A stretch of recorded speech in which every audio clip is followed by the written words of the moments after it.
పరిశుద్ధ నామంకి స్తోత్రములు.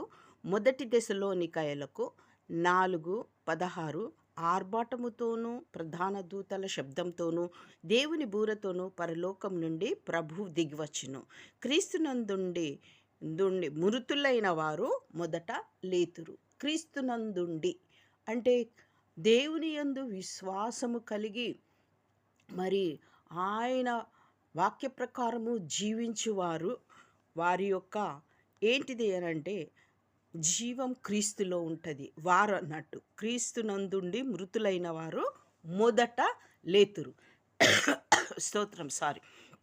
కొలసియన్లకు 3:3లో ఏలయనగా మీరు మృతి పొందితిరి, మీ జీవము క్రీస్తుతో కూడా దేవుని యందు దాచబడి ఉన్నది. ఈ విధంగా మనము దేవుని యందు విశ్వాసం ఉంచి ఆయన వాక్యానుసారంగా జీవించిన వారు మృతి పొందిన తర్వాత వారి జీవము క్రీస్తులో దాచబడి ఉంటుంది. 4వ వచనము, మనకు జీవమై ఉన్న క్రీస్తు ప్రత్యక్షమైనప్పుడు మీరును ఆయనతో కూడా మహిమయందు ప్రత్యక్షం పడతారు. ఎప్పుడైతే దేవుడు ప్రత్యక్షమవుతారో మనము కూడా ఆయనతో కూడా ప్రత్యక్షమవుతాము. శరీరం మరణించిన కానీ ఆత్మ బ్రతికి ఉంటే, అంటే ఆత్మ ఏ విధంగా బ్రతికి ఉంటుంది? దేవుడు పెట్టిన దీపం కదా ఆత్మ.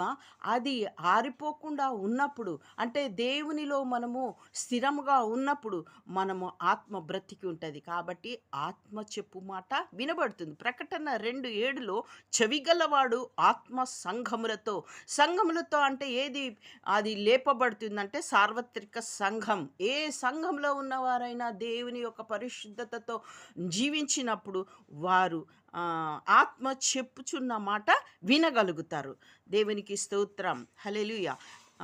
మరి ఆ విధంగానే మరి భూలోకంలో దేవుడు ఒక సూచన చేసి వెళ్ళినారన్నట్టు. ఇది నమ్ముతారా నమ్మరా అని దేవుడు ఒక సూచన చేసినారు. ఏంటిదంటే యోహాను సువార్త 11:23లో యేసు నీ సహోదరుడు మరలా లేచునని ఆమెతో చెప్పగా, ఎవరితో? మార్తతో చెప్పగా, మార్త ఏమన్నది? 24వ వచనంలో మార్త ఆయనతో అంత్యదినమున పునరుద్ధానమందు లేతురని ఎరుగుదుననెను. చూడండి, ఈ పునరుద్ధానము అక్కడ నిరూపించటానికి దేవుడు అక్కడ చేసినటువంటి అద్భుత కార్యం. 25లో అందుకు యేసు పునరుద్ధానమును జీవమును నేనే, నాయందు విశ్వసించువాడు చనిపోయినను బ్రతుకుతాడు, ఆ పునరుద్ధాన దినమందు లేస్తారనేసి ఇక్కడ భూలోకంలో ఉన్నప్పుడే దేవుడు నిరూపించండి. యోహాను సువార్త 11:43లో లాజరు బయటికి రమ్మని బిగ్గరగా చెప్పగా చనిపోయిన వాడు తిరిగి బయటకి వచ్చినాడు. దేవునికి స్తోత్రం.